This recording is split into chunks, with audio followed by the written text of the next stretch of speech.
Estatisticamente, hoje, para a mulher brasileira, o lugar mais perigoso, tanto do ponto de vista da violência sexual, quanto da violência física, quanto do homicídio, né, do feminicídio, é o lar. É o ambiente doméstico, do ponto de vista estatístico. Então, também esse argumento de que, estava pedindo, saiu à noite, estava de roupa curta, do ponto de vista estatístico, tá errado, porque o lugar mais perigoso para a mulher hoje é o lar. Quando a gente está falando de violência, a gente está falando basicamente de estereótipos de gênero, né? De masculinidade, de feminilidade. O que é a violência? Nada mais do que a expressão máxima dessa desigualdade de poder entre homens e mulheres que existe na sociedade e que se reflete em todas as esferas das nossas vidas.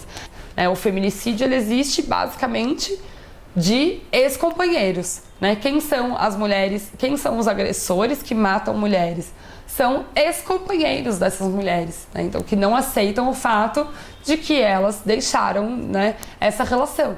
E isso é muito grave, porque quando a gente fala de feminicídio no Brasil, a gente tem uma pesquisa que saiu esse ano, né, de 2003 a 2010, a lei do feminicídio de 2015, então bem mais recente, né, do que essa pesquisa. Mas, basicamente, o feminicídio de mulheres brancas reduziu 10% nesses 10 anos. O feminicídio de mulheres negras aumentou 54%. O que essas estatísticas nos dizem? Né? O que a gente não está alcançando com a Lei Maria da Penha? A percepção que as pessoas têm da Lei Maria da Penha é que, pela primeira vez, bater em mulher vai dar cadeia. Mas a Lei Maria da Penha, ela não é só isso. Na verdade, isso é o menos importante. Né? Ela é muito boa porque ela define a violência doméstica a partir de 5, né, tipos de violência, em consonância com a Organização Mundial da Saúde, com a Organização das Nações Unidas. A violência física, que é o soco, o pontapé, o empurrão, a facada, enfim. Qualquer agressão, qualquer lesão que deixe marcas, né? Se não deixa marca, é a contravenção penal de vias de fato, é um crime de menor potencial ofensivo. Se deixa marcas, pode ser uma lesão corporal leve ou grave. Infelizmente, a gente enfrenta uma grande barreira com os peritos médicos legais, porque eles entendem muitas vezes que graves agressões são leves. Pode existir a agressão sexual, que é basicamente o estupro. No Brasil, desde 2009, o estupro é considerado tanto a penetração anal, quanto vaginal, quanto a masturbação, o toque nas partes íntimas, né, com fins libidinosos. Tudo isso é abarcado na categoria de estupro desde 2009. A violência psicológica, moral e patrimonial, que foram um grande avanço. Então, a violência psicológica, na verdade, ela abarca muito mais situações do que aquelas que existe violência sexual e física. Normalmente, começa com a violência psicológica. Quando a mulher chega na delegacia, já tem um histórico de violência moral e psicológica anterior. Naquele ponto de explosão do ciclo de violência, ela sofreu uma agressão mais grave que levou ela a denunciar. Mas a violência já vem bem de antes, né? A violência moral e a psicológica, elas na verdade vêm sempre juntas, né? Então, tanto a violência moral, que são os crimes contra a honra, injúria, calúnia, difamação, que é você desmoralizar alguém, você chama de puta, vagabunda, péssima esposa, péssima mãe, deu pra todo mundo, atribuir fatos que não são verídicos e também atribuir, né, no caso da calúnia, algum crime que aquela pessoa não cometeu. Você coloca aquela mulher pra baixo, você acaba com a autoestima dela, muito comum nos relacionamentos abusivos, né? Então você vai destruindo, sem mim você não seria nada, então sem mim você não conseguiria sustentar essa casa. E a violência psicológica, que são as ameaças, esse controle, então você não vai sair com essa roupa, você não pode se relacionar com essas pessoas, você não pode sair com esse grupo de amigos, você não pode exercer essa profissão.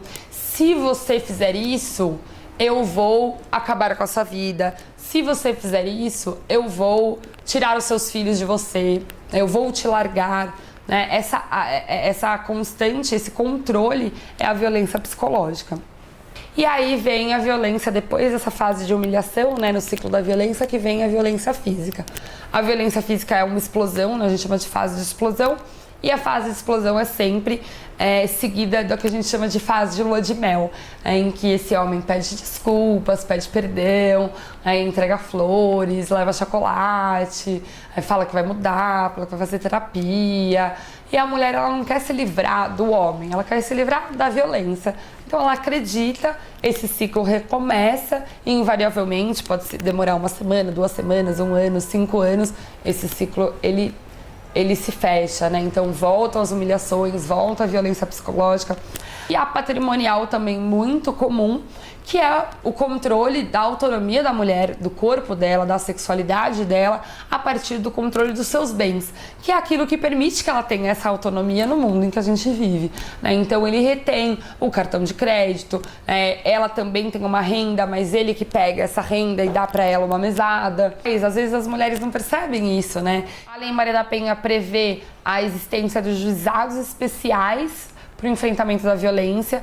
Quando a gente está falando de violência doméstica, a gente está falando de 2 áreas do direito, grandes áreas do direito, tanto a penal quanto a civil, porque existem questões de família, divórcio, divisão de bens, guarda, regulamentação de visitas, né, o abandono do nome.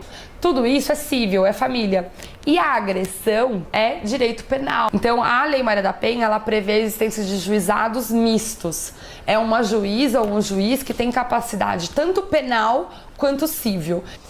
Mas, infelizmente, a gente tem muito poucos juizados que de fato foram implementados. A Lei Maria da Penha prevê as medidas restritivas de urgência, que são essenciais, né? Então você pede o afastamento do lar ou uma restrição de distância desse agressor, da vítima.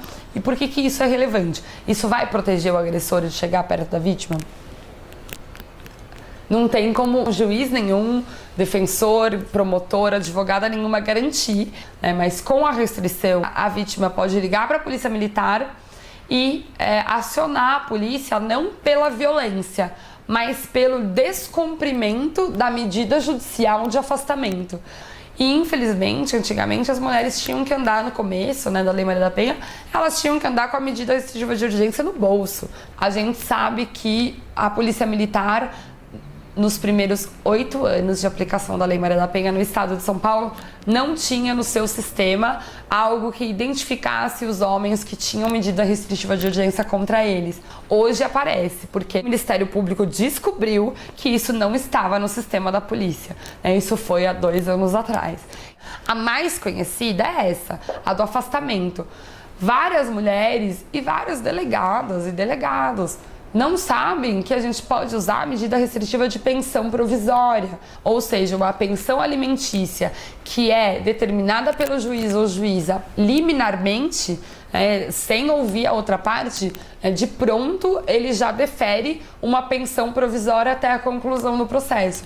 Permite que muitas mulheres consigam denunciar. Por exemplo, outra medida protetiva que é pouco utilizada, muito comum no caso de violência cometida por companheiros que são policiais militares ou policiais civis.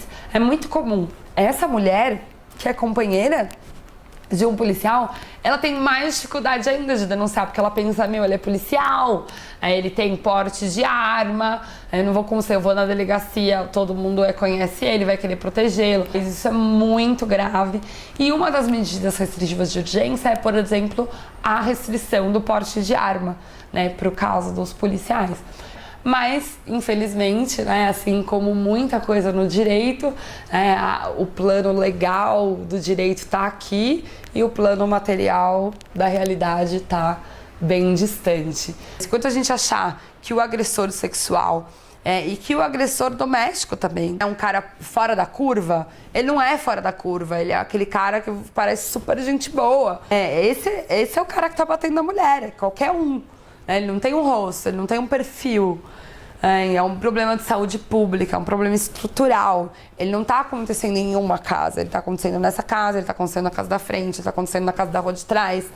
Se fosse só essa mulher, o problema é o mesmo, não é porque você fez o jantar e o jantar ficou ruim, não é porque você olhou pro cara, porque você mandou uma mensagem de WhatsApp.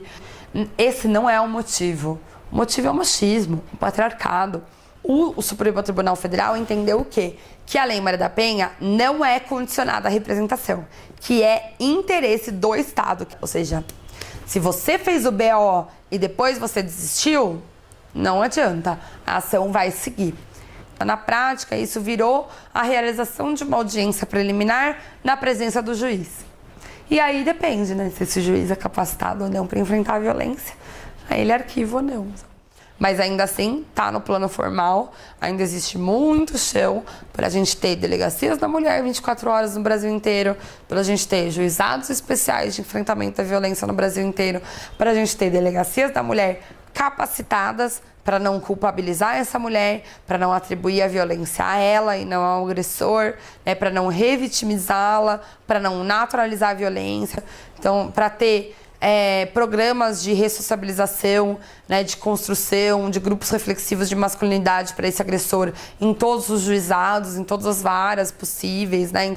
E da mesma forma que, graças às redes sociais e às novas mídias, a gente tem mais acesso aos nossos direitos, não se enganem, novas formas de violência também surgem com esses instrumentos e com esses meios, né? Então a gente tem visto cada vez mais no Brasil crescer a situação de um crime que ainda não é tipificado no nosso Código Penal, que é o pornô de revanche. Por que mandar nude é só problemático quando vaza para as mulheres, né? Todo mundo tem relações sexuais entre quatro paredes. Por que na esfera pública relações sexuais para a mulher é desmoralizante, para o homem não? A gente vê um grande avanço, a gente vê. Acho que a Lei Maria da Penha é um dos grandes instrumentos que vai levar o Brasil a daqui talvez 20, 30, 50 anos ter mais igualdade de gênero, com certeza. Mas não é o único instrumento, porque ela trata única e exclusivamente da violência doméstica, afetiva e familiar. O maior obstáculo é o plano cultural, é a cultura. E transformação de cultura, ela é paulatina, ela é muito lenta. Então, acho, infelizmente, que a gente está muito longe da igualdade de gênero no Brasil. Não à toa, nós somos o 5º país do mundo em feminicídio. A gente caiu 5 posições no último ranking de igualdade de gênero. São 184 países, a gente está tipo em 160. Nós somos o 1º país do mundo em homicídio, né, LGBTfóbico, em homicídio de travestis. Para mudar a cultura, o único jeito é educação. E para enfrentar a violência, o único jeito é mudar a cultura. Enquanto a gente ensinar para os meninos que a afetividade se dá pela violência e a masculinidade se dá pela agressividade, e ensinar para as meninas que dizer não é dizer sim, né, e que relacionamento abusivo é um modelo de família e que a responsabilidade da maternidade, do lar e da manutenção da família delas, a gente vai continuar educando adolescentes para adultos, adultos agressores e mulheres que permanecem em situações de violência.